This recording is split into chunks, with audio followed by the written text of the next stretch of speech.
Salutare! Suntem în aeroportul din Kuala Lumpur. Astăzi plecăm spre Cambodgia. Da, gata cu Kuala Lumpur după fix 4 săptămâni. Deci fix 4 săptămâni am stat Da, o lună. în zonă și deși am fi putut să mai stăm încă 2 luni, conform cu ștampila cu dreptul de ședere în Malaysia, am decis că mai bine mergem spre Cambodgia. Timp de o lună noi am stat în Kuala Lumpur și în zona metropolitană. E un oraș în plină dezvoltare, s-a construit și se construiește foarte mult în Kuala Lumpur. E un mix de zgârie nori cu clădiri coloniale și clădiri vechi, unele care stau să cadă.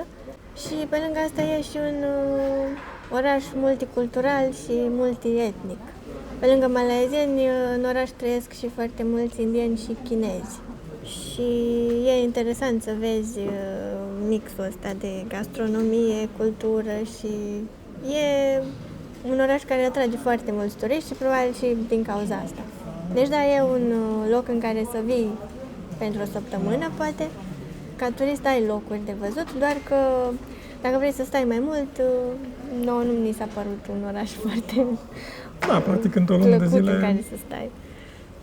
Practic într-o lună de zile nu avem o amintire sau un moment, să zicem, că a fost ceva care să rămână acolo. Deci dacă mă întrebi așa cu ce rămâi după o lună...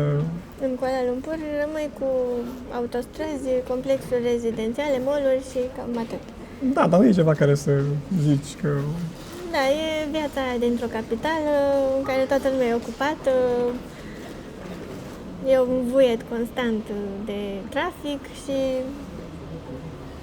Deci am rămas eu după o lună în Malaysia cu timpul pierdut prin stații, după autobuze. Da, și acum că suntem în aeroport și așteptăm să ne îmbarcăm, vrem să tragem niște concluzii după o lună în Kuala Lumpur. Da, deci subliniem că sunt concluziile și impresiile noastre după o lună în zona metropolitană Kuala Lumpur. Deci nu vorbim de toată Malaysia. Da, nu. Pentru că, deși era accesibil să mergem și în alte orașe sau în alte regiuni ale țării, din ce am căutat și am găsit informații, e destul de complicat să vizităm anumite locuri dacă nu avem o mașină personală sau închiriată. Pentru că transportul în comun există, sunt trenuri în multe locuri, dar dacă vrei să mergi din zona unde ajungi cu trenul sau cu autocarul înspre locurile care ne-au interesat pe noi, trebuia să mergi cu taxiul. Și costurile creșteau deja foarte mult. Cumva nu e stilul nostru de a călători. Și plus că foarte multe zone din astea turistice mi se par că sunt puțin prea amenajate. În afară de zona Borneo, unde e multă sălbăticie, în rest sunt multe parcuri, dar nu e chiar stilul nostru. Da, în Borneo o să vrem să ajungem la un moment dat. Da, e pe listă, dar nu acum, pentru că da. acum aveam, Cambodgia era un obiectiv, un vis de demult. Și acum o să încercăm să vă spunem în mare cam cum au fost condițiile cu cazarea, transportul, cât am cheltuit timp de o lună de zile. Și o să începem cu cazarea. Noi am locuit timp de o lună într-un complex rezidențial. Sunt foarte multe în Kuala Lumpur și dacă nu alegi să stai la hotel și cauți un Airbnb sau un apartament în regim hotelier, cele mai multe sunt în complexuri rezidențiale.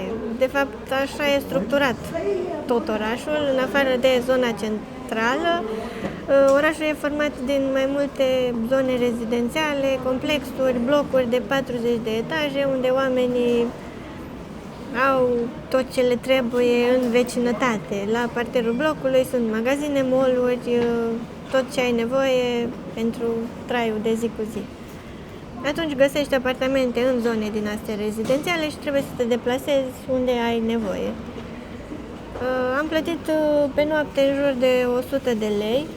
Da, aici intră taxa de Airbnb, taxa de curățenie, pentru că peste tot este taxa de curățenie la cazare, deci chiar dacă stai o noapte sau două, plătești undeva la $8, taxa de curățenie și taxa de străin în Malaysia, da, care e $2 pe noapte.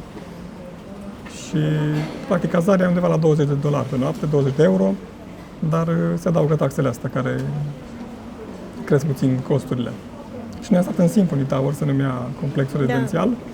Condițiile au fost în mare parte ok, apartamentele sunt curate, pe lângă camera în care stai mai ai inclus în genul ăsta de complex rezidențial și acces la sală de fitness, piscină, loc de joacă pentru copii și internetul e foarte bun. Nici nu ne-am mai cumpărat cartel SIM de date, am folosit internetul de la cazare și a fost chiar ok. Se poate lucra lejer din Kuala Lumpur online. Transportul e dezvoltat, doar că pe partea de autobuze sunt foarte lente, foarte rare și pierzi foarte mult timp. Deci dacă vii în Kuala Lumpur și nu vrei să stai în centru, în zona centrală, unde sunt autobuzele turistice, să le zic, care se deplasează fix în zona centrală, dar și acolo circulă foarte greu pentru că e foarte mult trafic. Deci poți să stai în autobuz pe 1 kilometru, să stai jumătate de oră dacă te urci în el. Și atunci acolo mult lume merge pe jos. Dacă te deplasezi din zona limitrofă, să zic, recomandat ar fi să-ți iei o cazare lângă un monorail. Adică sunt foarte multe linii de metrou sau cam așa, un fel de metrou, dar merge pe suprafață mai mult, pe un fel de poduri suspendate și ele circulă foarte des în timpul zilei și sunt accesibile ca preț, undeva la 3-4 lei pentru distanțe destul de lungi. Deci dacă vrei să te deplasezi repede dinspre zona de periferie, să zic, sau la 15 km de centru, cea mai bună variantă asta ar fi. Sunt și trenuri, doar că trenul circulă cam din oră în oră. Și atunci e puțin mai complicat cu... Ați văzut că am fost și cu trenul și arată ok, doar că circulă mai rar. Da, infrastructura lor de transport e foarte dezvoltată, ai autobuze, monorail, tren, doar că cel mai rapid și convenabil e să mergi cu monorailul pentru că faci cam 20 de minute. Da, mai bine distanță, dar dar noi, nu stai în trafic. De la cazare până în zona centrală, făceam cam 20 de minute și am mers și cu autobuzul, am testat și asta și făceam o oră. Și prețul e cam la fel. Da. În legătură cu cum se poate plăti în mijloacele de transport în comun din Kuala Lumpur, momentan nu se poate plăti cu card Visa. În autobuze. Am văzut că o să se implementeze și asta în curând, dar momentan noi n-am prins. E nevoie de, cred că am zis asta la un moment dat pe vlog, e nevoie de un card Touch and Go pe care îl încarci și cu care plătești în autobuze. Se poate plăti și la monorail cu el. De peste tot. Da. Și la tren poți să plătești și cash. Există case de bilete de unde îți cumperi bilet. Și la monorail poți să plătești cu cash sau cu cardul să-ți cumperi biletul de monorail. Da. Sunt niște automate, niște chioscuri. Da, la monorail în stație există automate unde poți să-ți reîncarci Touch and Go sau să cumperi cu cash. Transportul nu e foarte scump, deci ca preț e accesibil. 1 lei pe distanțe scurte, pe distanțe mai lungi undeva la 3-4 lei, deci din punct de vedere e ok. Doar că ei folosesc foarte mult Grab, deci sau taxiuri sau alte aplicații. Sau mașină personală. Și atunci, dacă vrei să te deplasezi repede și stai puțin timp și vrei să vezi multe locuri, crezi destul de mult costurile cu transportul. Da, în general noi am văzut că localnicii nu prea circulă cu mijlocul de transport în comun. De asta e și traficul ăsta, pentru că majoritatea își folosesc mașinile personale sau taxiul și în autobuze sau în monorail eram noi și imigranții de cele mai multe ori. Sau oamenii care mergeau la lucru. Da, dar sunt de obicei sri lankezi, indieni, bangladesheni, oameni veniți aici ca să muncească și... Da, și care de multe ori probabil că nu dispun de mașină personală. Da. În ceea ce privește oamenii, mi s-a părut cam reci în mare parte, încă de când am ajuns. Nu am simțit apropierea sau primirea precum era în Sri Lanka. Bun, cumva e normal, pentru că e mult mai dezvoltat orașul, e mult mai un mix de culturi și de naționalități, dar cam peste tot am simțit așa o distanțare. Adică și când întrebam ceva, era un răspuns foarte punctual, sec și cam atât. Da, asta am simțit. I-am simțit pe oameni ca fiind reci, dar poate și din cauza faptului că e o capitală unde toată lumea e grăbită și văd turiști oricum fest și cumva sunt așa. Doar că asta nu, în momentul în care intram într-un magazin și salutam, să nu auzi nici măcar un răspuns. Și asta nu înseamnă faptul să dor, că să fie o situație punctuală. Eu după ce am ajuns după vreo 3 zile, mai salutam când intram în magazin. Și nici în lift, adică bun, asta să zici că... oamenii nu se salută, da. Da, să zici că e foarte multă lume care se plimbă în complexul respectiv și nu ai cum să te cunoști. Dar în magazin, da, și în Europa, când intri, dacă saluți, primești un răspuns măcar. Da, și în momentul în care ceri ajutorul unui personal de undeva, din aeroport, din gară, de oriunde, cumva îți dau informația aia pe scurt și dacă vrei să mai întrebi ceva, îți spune că nu are informația asta. Deci, cumva te ajută atâta timp cât e plătit să o facă. Da, pentru... Nu mai vine deschiderea și inițiativa de a te ajuta până la capăt, să zic așa. Acum nu vreau să înțeleagă faptul că malaizienii sunt în general reci, pentru că noi n-am fost în afara orașului. Zic de ce am simțit noi în contact cu oamenii din Kuala Lumpur. Nu știu dacă toți erau neapărat. Da, poate dacă mergi în zona rurală o să întâlnești oameni foarte primitori și zâmbitori și binevoitori. Da, zic că nici cei de aici, nu știu dacă erau toți malaizieni, pentru că tot timpul Da, aici sunt foarte amestecați și nici nu știi exact cu ce naționalități interacționezi. Și din punctul ăsta de vedere, ne dăm seama că într-o țară de genul ăsta ai nevoie de internet. Adică noi, de exemplu, am fost în Turcia fără internet timp de 6 luni. Am fost în... Fără cartelă, fără internet pe telefon. Da, pe telefon, fără internet pe telefon. Și în Sri Lanka n-am avut internet pe telefon în prima parte, imediat cum am ajuns. Dar n-am avut o problemă să ne descurcăm. Să ajungem de la aeroport, să mergem în oraș, să întrebăm pe unul altul. Pe când aici, v-am zis că prima dată când am ajuns în aeroport, a fost așa un șoc. Să nu găsim puțin mai mult, nu știu cum să zic, sprijin sau ajutor. Da, trebuie să te descurci singur, dar singur și să ai internet, să cauți, să găsești, să... Da, dacă întrebi mai mult decât un răspuns așa sec, primești atâta știu. Ok, caută pe internet mai departe. Da. Ce mi-a plăcut în Kuala Lumpur a fost internetul foarte bun, pentru că n-am mai simțit când eram în Sri Lanka să avem probleme cu viteză sau cu semnalul și faptul că nu am fost în țari. Deci cât am stat aici o lună, n-am avut probleme cu țânțarii la cazare, nici măcar n-am văzut în zona cazării, doar în zona centrală am văzut 2-3 situații când eram în jurul unor canale. Acum nu știu dacă asta e din cauza faptului că folosesc ceva substanțe foarte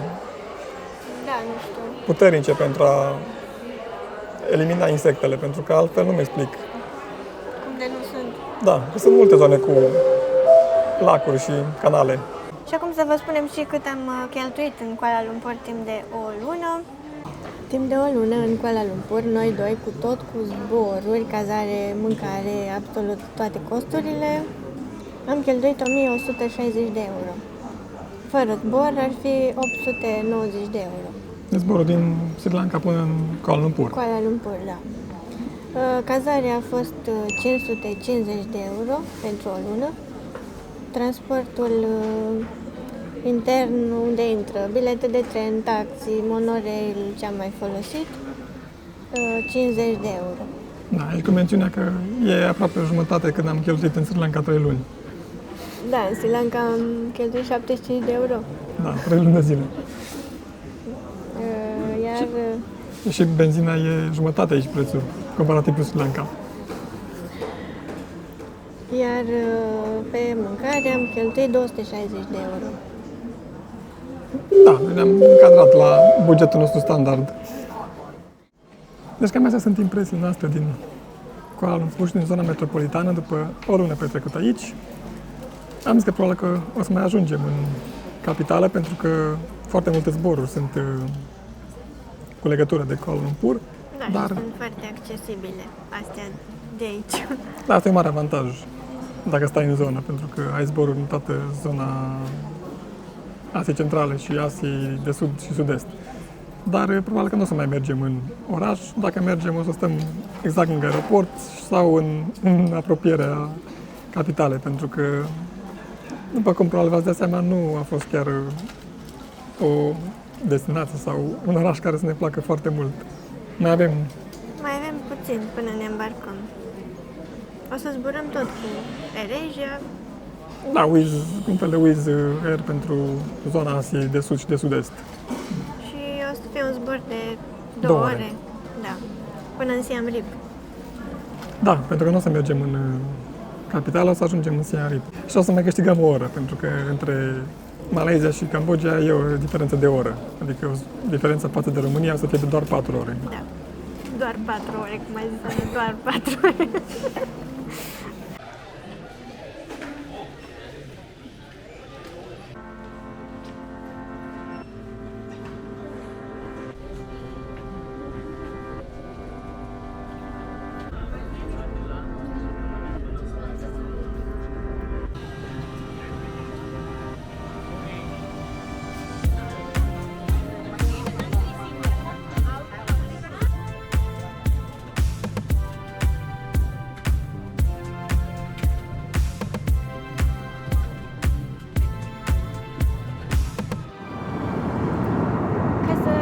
Cambodgia ai nevoie de un arrival card pe care l-am completat online, avem fiecare câte un QR code, doar că am mai primit în avion și arrival card-ul ăsta, immigration card scrie pe el.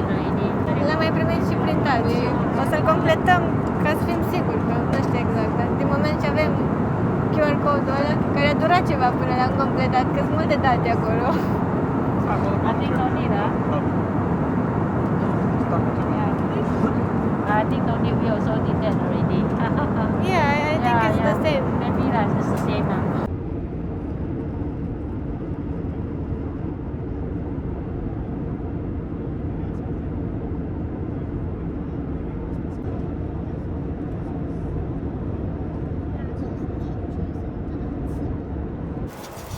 Suntem în Cambodgia. Mergem spre immigration. Sper să nu dureze foarte mult pentru că am găsit un autobuz care ne duce direct la cazare. Un fel de microbuze care fac transfer. Să vedem cum ajungem. E foarte cald. E mai cald decât în Malaysia.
Am ajuns la cazare. N-am mai filmat după ce am ieșit din aeroport pentru că totul a decurs foarte repede. Aeroportul e foarte micuț și după ne-am și dus la un autobuz. Am rezervat un autobuz transfer de la aeroport până în centrul orașului. Este un autobuz care pleacă din aeroport, nu știu dacă ține de aeroport sau nu, pentru că pare a fi o companie privată și se poate rezerva prin WhatsApp. Dar se poate lua și când ajungi la fața locului, pentru că de obicei sunt locuri. Aeroportul e un aeroport nou, construit în 2023. Până în 2023 era un aeroport mai micuț și era mai aproape de oraș, la vreo 7 km. Deci era foarte accesibil chiar și cu tuk-tuk-ul.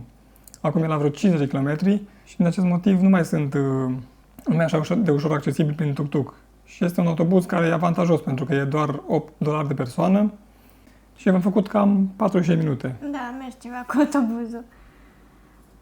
Aeroportul s-a mutat pentru că afecta încorporat? Da, așa am citit, că a fost închis în Da. 2023 pentru că a tot crescut numărul de călători.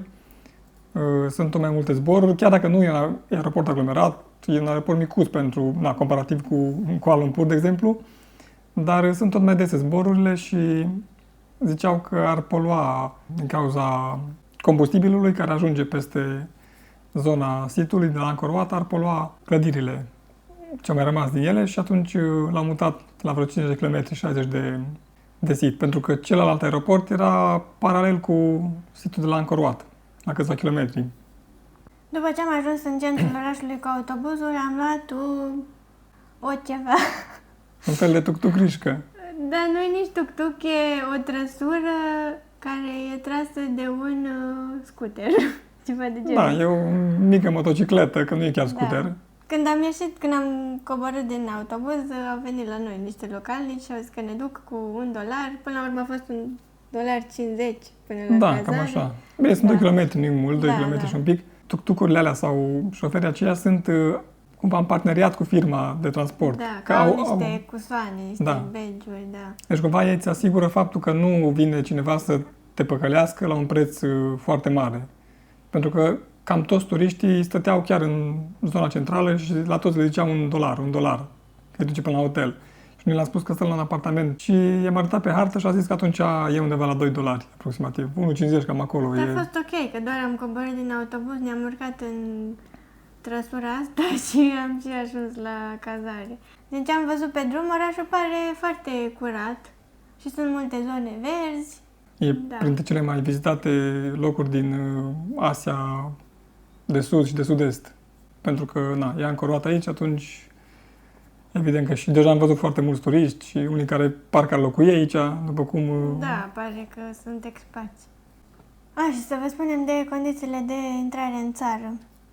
Viza se obține online sau on arrival. Prețul e la fel, teoretic, $30.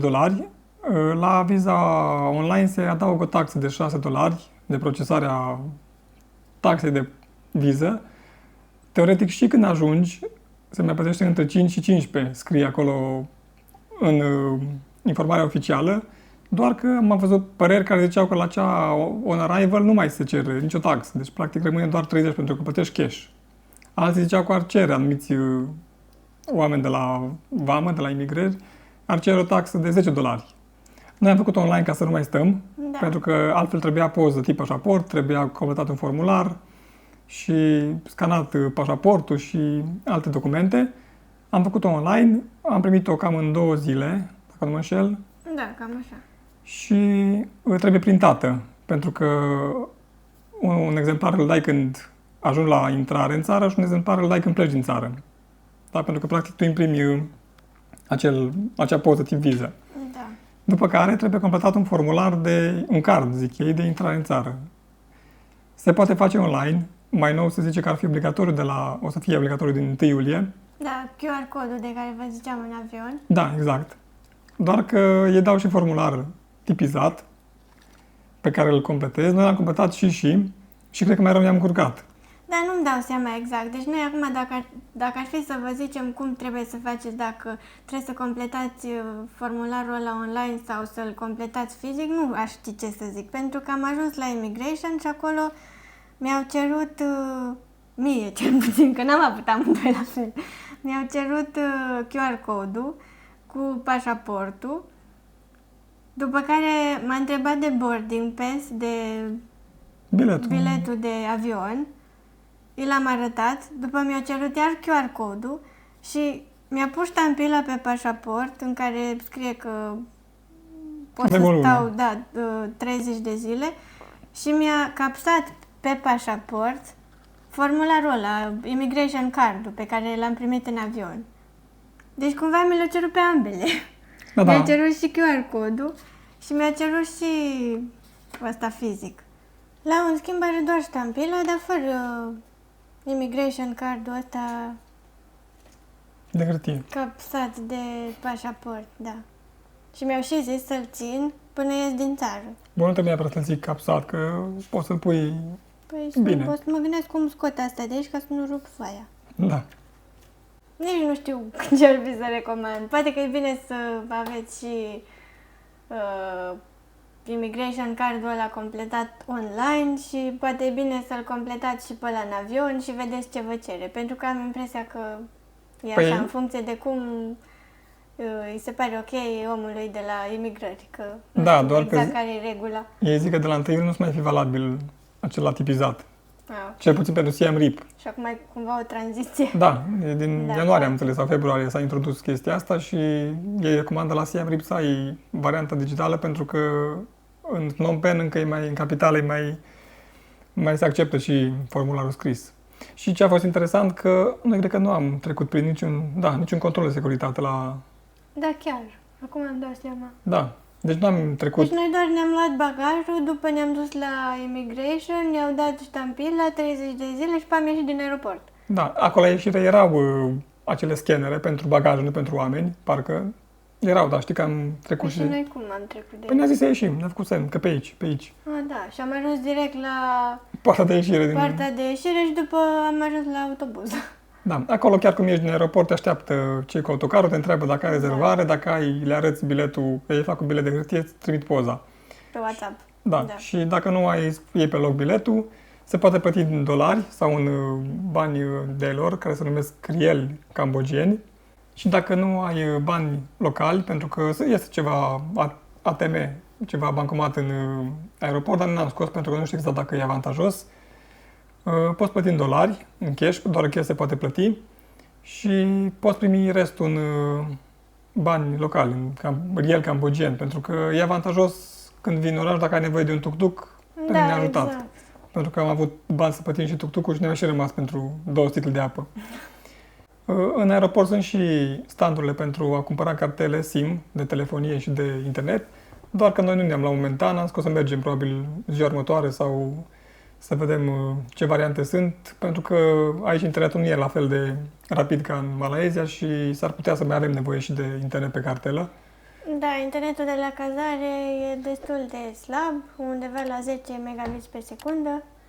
Acum zicem slab că am fost în Slab Malaysia. din Malaysia, da, e ca în Sri Lanka. E mai bun, că în Mai Sri bun? Lanka era și 2 mega.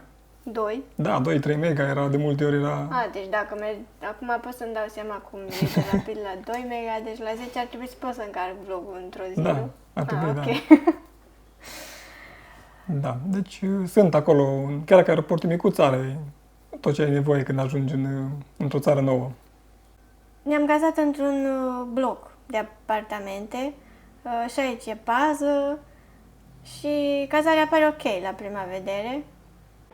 Avem aer condiționat, un pat mare, acolo e o masă unde o să mâncăm, avem o bucătărie, un birou, o canapea, televizor pe care nu o să-l folosim și mașină de spălat în baie.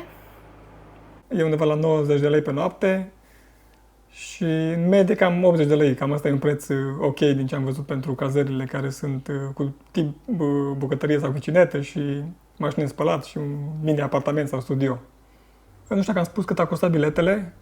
Da, biletul Au de fost avion. 165 de lei, dacă nu mă înșel, de persoană, plus undeva la 30 de dolari un bagaj de cală. Deci, în total am plătit 100 de dolari aproape. În vlogurile următoare o să explorăm orașul, o să vedem care sunt prețurile, o să vedem ce găsim în piețe, pentru că sunt piețe aici, abia aștept să mergem în ele. Așa că o să vă arătăm mai multe în vlogurile următoare. Mulțumim că ne-ați urmărit și ne vedem data viitoare!